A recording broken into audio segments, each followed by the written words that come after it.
Mars. I was talking about Mars yesterday. What sign should we focus on today? Leo. We have 10 Leo flipping out. Well, we have Venus at 14 degrees of Leo right now. And we have Mars. We have Mars in Libra at 19 degrees. So they're sextiling each other, Venus and Mars. Mars is in Venus's sign, one of Venus's signs of Libra. Leos could be a significant sign. If you are Leo, if you have Leo in your big three, if you know anyone that does, if you're dealing with a Leo, then this reading could specifically be for you. Go check out what whole sign house is ruled by Leo in your chart. Go find out where Mars is in your chart. This could give you a lot of information.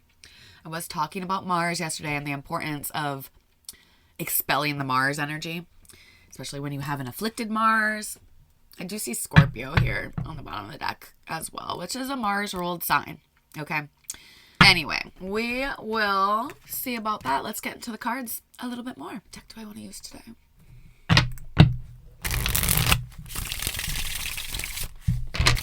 If you have Mars in Leo, this could really be for you.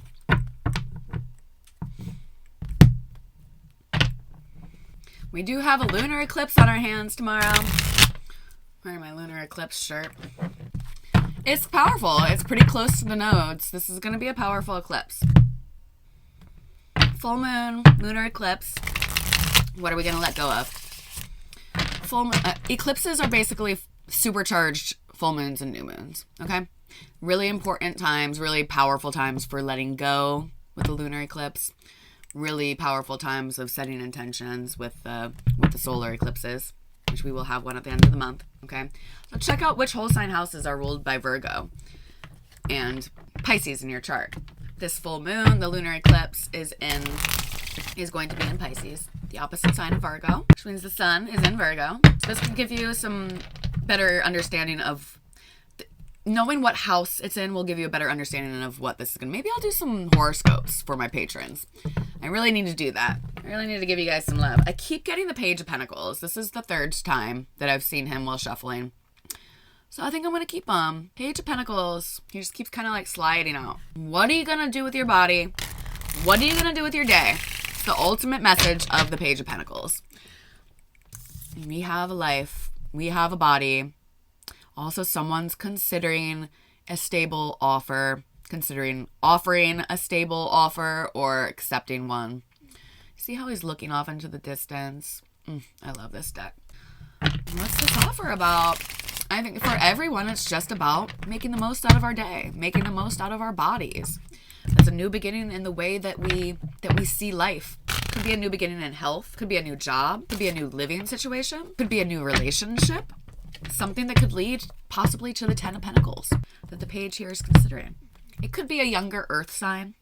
Not always. We all have earth somewhere in our freaking charts. Okay, what's going on today? What is going on today? Is Toad with us yet? Sometimes I have to shuffle for like 20 minutes before Toad comes online. I start talking like this. That's when we know that Toad is here. I'm getting excited. Trust me, I don't wake up like this every day. All right, what's in store today? Gosh, more ego death? I mean, it becomes a constant. It becomes a constant. This is what the toadies do. All right? This is what we came here to do. As the wheel spins faster and faster, means that like we really can't hold on to things because this is going to come and come and come and come and come. We're constantly going to be walking through the moon and having to let go. We're constantly going to have to be facing our fears of the unknown. We're constantly going to have to surrender. That's how we know what's for us, though. When you can release something, when you can release your freaking control of something, then it's still there, that's how you know it's for you. That's how you know when you get to temperance.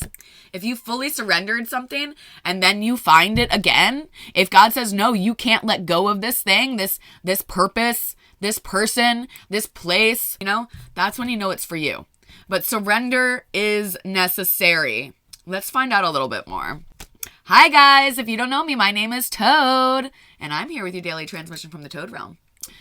I'm a Hellenistic astrologer. I'm a tarot instructor, a tarot reader. I am a channel and medium. I offer a different perspective on these things, so follow along to find out more. This could have to do with the eclipses because it's a huge letting go. Great endings and great new beginnings. That's what my teachers and I like to say about them. That's really all we need to know. They are supercharged new moons, supercharged full moons. We're having a supercharged full moon tomorrow. So what are we going to let go of? What do we need to let go of in order to plant our new seeds? Find out more. Woo! So really, like, that's what the medicine teaches you. That's what, like, you know, when you do a bunch of mushrooms, when you lick the toad, you know, it forces you to surrender. It forces you to surrender. And we can do this without taking the medicine. And this is going to be easier for people in the air age. And this is going to be easier for people in the air age. Like, for instance, I had my first astral projection when I was 4 years old. I did not need to take psychedelics. I did. I got fed psychedelics. Already being a weirdo, already living in the dreamscape. Why do you think I'm so good at these things? Part of what I do is psychedelic integration because I have been there. This is psychedelic integration, but we're all moving. We're all changing consciousness right now. We're all moving into this like trippy state of being. All right. So we all kind of got to get comfortable with this. It was the hippies and that really was the dawning of the age of Aquarius with the late 60s and late 70s. The similarities in the astrology then to where it is now. But it was the awakening. The medicines, the LSD, my boys, bringing it to the people, right? This helped pave the way. It helped evolve our brains, okay? It opened up certain areas in our brains. Now, most people do not even have to take the medicine to start to get the insights. If you want to get it faster, you might have to, but we're going to have to actually be even more careful with psychedelics in the age of air because it's going to be easier to blast your third eye open too far and not be able to close it, okay? This is coming from someone that eats LSD for breakfast or that used to eat LSD for breakfast, okay? I'm not saying, like, I'm all for just, like, blasting your, like, melting your face off, okay? I'm all for that, but we do have to be careful, you know? If you do not have a control over your brain, if you do not have faith, then you're going to get lost out there. You're going to get lost out there. You need to have a spiritual connection. You need to come back to the one. This is what it's all about. You come back to one. When you're falling into darkness, have you ever had this dream? When you're falling down, down, down into the void, and then the light comes, devil, tower, star. Is this making sense? So we're all going to be tripping. We're all fucking tripping. We got to get comfortable with it. We got to get comfortable with it. The wheel is going to spin faster. This is what I'm trying to say. The wheel is going to keep spinning faster. So death and the moon, the unknown and the letting go, those lessons, all of these lessons are going to be coming up faster and faster. I've been saying this for a long, long time, even before I got the very end of the message, which is why I'm here doing this. That it's like, it becomes, you know, that kind of idea that if you move so fast that you become still, that's what's going to be kind of happening. We're going to be at all of these stops. It's constantly spinning in order, right? Big ways and little ways. And so we have to remember all the lessons. This is not a matter of what do I do now? Do I utilize the hermit? Or do I utilize the world? Or do I utilize the wheel? Or do I utilize death? No, it's going to be, we have to remember all of it all the time. We have to get comfortable with it all the time. We have to remain in a constant state of this is an old toadism that I have. The toadism with the hands. Have you guys noticed that I talk with my hands? I guess I do like that ASMR thing. So, it's physics. It's physics. The more that you start to study quantum physics, energy psychology, it's going to lead you to God. This is part of what the age of Aquarius is too. It's that we're actually going to have the understanding. We are in a spiritual war, okay? But anyway, when you push against something, anything that you resist in life, anything that you push against or try to push away is going to energetically push back, right? Boom, boom. Anything that you chase after that you run towards is going to slip through your fingers. It's going to run away energetically. But if you can remain like this, ding, whatever remains here is for you. We must, if we want to have anything in our life, we just have to have it like this. If there's something that, or someone where you went after it and they went away, or if you pushed against it and they remained, you know, this is the only way. This is the only way to keep it. Let's get some more cards. Glad I tapped in. All right, what about death? What about this death? There's that Eight of Cups. I knew it. We need to set off into the dark. Eight of Cups is my minor arcana moon card. And again, even before I confirmed it that I'm channeling the toad medicine, you know, I know that the path leads you here. The path it always leads you to death and the moon. The second decimal series in the major arcana, that's when shit starts to go down. And I'm here to help you guys get through it when shit starts to go down. All right? This is something that, this is again a toadism. This is not something that everyone's going to say about the tarot. But the moon, the 8, going from 7 to 8 to 9,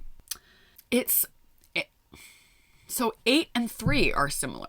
8 and 3 are similar. I don't know if this is making sense with the numbers. 8 and 3 are similar.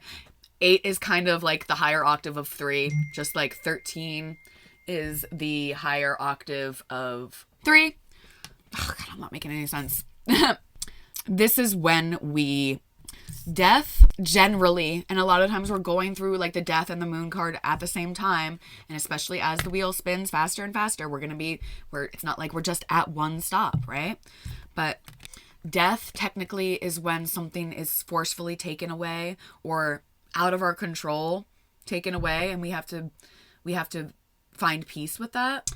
And then the moon is like when we set off into the unknown of death, when we accept death, the energy of death, when we accept the unknown, all right? Because that's all death is. So someone needs to face their fears. That is the ultimate delineation of the moon card. I like to break everything down into its most essential meaning, because then we can see where all of the other significations came from. Let's simplify things. This is kind of what it means. This is kind of what my message is, because in the age of air, everyone's going to be going out for answers. Everyone's going to look in all different areas, all different places for answers. Maybe it's the aliens, maybe it's this, or maybe it's this. Looking for answers everywhere, when really we need to stop looking for answers. We need to start having faith. We need to get simple. The devil. Talking about the intense shit today, guys. The moon is when we finally break the chains of the devil. You know, sometimes it comes in a great liberating force with the tower, and that's when it's done. But a lot of the times, walking through the moon is us resisting temptation, you know? Some of us really need to let go of an addiction. Some of us really need to, this is like when we set off into like detoxing. We don't know what it's going to feel like. If anyone's like actually struggling with something that they might get physical withdrawals from, that's scary. That is to forcefully make yourself sick. With other types of addictions too. Whatever you know, when an addiction gets so bad that it becomes hard to get out of, it means that we needed it in order for comfort. We needed it in order to survive. And so we don't know what life is going to be like without that thing that gets us through. So again, like, this is the weird thing with my teachings, you know, and why I've had to go through so much in my life, you know, but addiction only comes from awareness. It's this like, it's a weird kind of counterintuitive oxymoron in a way. A lot of people who look at addicts, this is kind of like the fool principle in a way. Okay. A lot of people from the outside will look at people who have been through addiction or going through addiction or like really down and out, and they'll look at them as being less aware. They're like, oh, they're not very aware, huh? Look at that person over there laying in the gutters with a needle coming out of their arms. Look at that person who's, you know, whatever it is, right? Whatever the addiction is, even if it's food, you know, like eating for comfort, even if it's watching TV or doom scrolling. We do that out of comfort. We get addicted to the feeling in the brain, okay? Even if it's porn, you know, or something like that, we get addicted to the feeling, okay? It helps us detach from reality.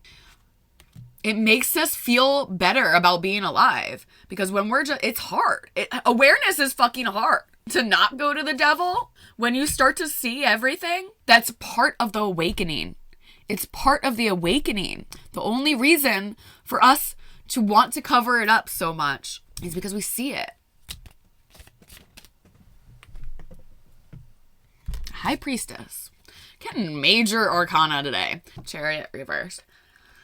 Intense reading today, guys. Might have to be a long one. This is the ultimate black and white thinking. This is the ultimate two. This is the ultimate opposition, right? Twos represent oppositions, like in the natal chart. You know what a full moon is? It's the opposition between the sun and the moon. And the sun and the moon are the two lights in the sky. They're the luminaries, right? And so they represent the dualism that is life itself more than anything else in the chart, more than anything else in the sky. So that's why full moons and new moons are so important. It's because it's either the coming together of the opposites, or it's the primary tension of life. Masculine, feminine, light, dark, good, evil, up, down, right? Again with the Gemini stuff. It's really important right now for us to calm our minds, to not go back and forth. This is what creates the veil. The black and white thinking, I said this earlier, with how when things move really quickly, it almost seems like they're still. All right. Well, that's what happens when we think too much. That's what happens when we worry too much. It creates a wall. Boom, boom, boom, boom, boom, boom, boom, boom, boom, boom, boom. But we have all the secrets. All of these things that I'm saying to you make sense because you remember. You remember. Someone could also have a secret. Let's find out what it is. Lover's back.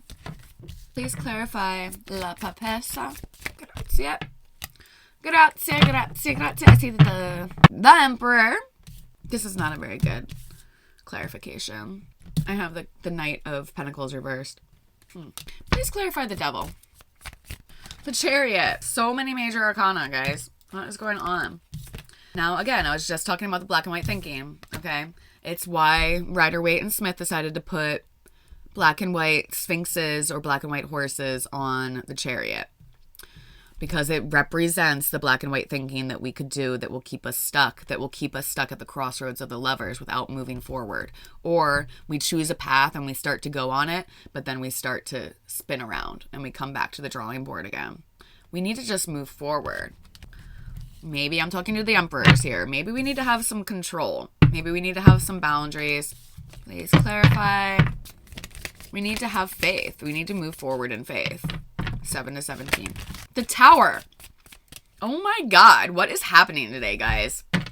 These are all crazy major arcana cards, except for this. And, we got this, but this is like my moon card. Major realization. Major realizations, right? Goes the Devil, the Tower, and then the Star. And we need the Star in order to get through the moon, okay? Which is faith. We need the faith. We need to keep our eye on the Star as we go through the dark. Otherwise, we're going to get scared. We're going to question ourselves because we're scared, and we're going to turn around and we'll go back to the Devil. And then you'll have to have another Tower moment. You'll have to try to find the faith again, and then you're going to have to try to face your fears again. Are you going to do it? Are you going to get to the sun on the other side of the moon? Or are you just going to remain a coward? A coward. Power and fear. Scarcity mindset. Abandonment issues. Scorning faith. Scorning God. Look at the bitter looks on their face. It will remain you here. And it's so easy. And it's not. We remain in scarcity mindset. We remain in poverty. We remain in poor health when we focus on it. Just say, why me? Why me? Poor me. That's the low mentality thinking. The sun. Didn't I just mention the sun? It's clarity. Someone's getting some clarity. They're getting clarity on what they need to do, you know? Yeah, so it's illumination. Someone's getting a strike of lightning to the head that makes everything clear. Again, what's with all the major arcana? Here's the King of Wands. Hi, Mr. King of Wands. We have the Torchbearers present.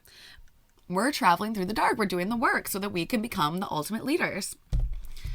The ultimate leaders, guys. Oh, my kings. Look, I love the Six of Swords in this deck. It's one of my favorite cards. This is one of my favorite decks, but it's one of my favorite cards in this deck. And I love the way that the artist decided to have them leave the swords behind. Leave the old way of thinking behind. It's time to, number 6, the lovers. You make your decision and then you move forward and then you go for it without thinking. Without thinking, just in faith. There could be travel. Someone could be thinking of travel. 6 of Cups. 10 of Pentacles. We're moving towards, again, another 6. The decisions. What do you want? Let's clarify that. Okay, please clarify the 6 of Cups and the 10 of Pentacles. The Ace of Wands. Someone knows what they want. Someone knows what they want. They want a... That's so cute. Oh my God. Someone wants a family. Someone out there is really realizing that they want a family with someone. Because it's like, you know, the house, the spouse, the kids, the dogs, and children. Soulmates, past lives, all of that. And then the boner card. Our 6 of Cups could be also about giving and receiving, right? Okay, there's the Queen of Wands and the Ace of Cups. It's a new beginning. We got the Ace of Cups and the Ace of Wands. It's the WAP card and the boner card. So, lucky someone. I have divine counterparts here with the King and the Queen of Wands. 4th day in a row. That's the 4th day.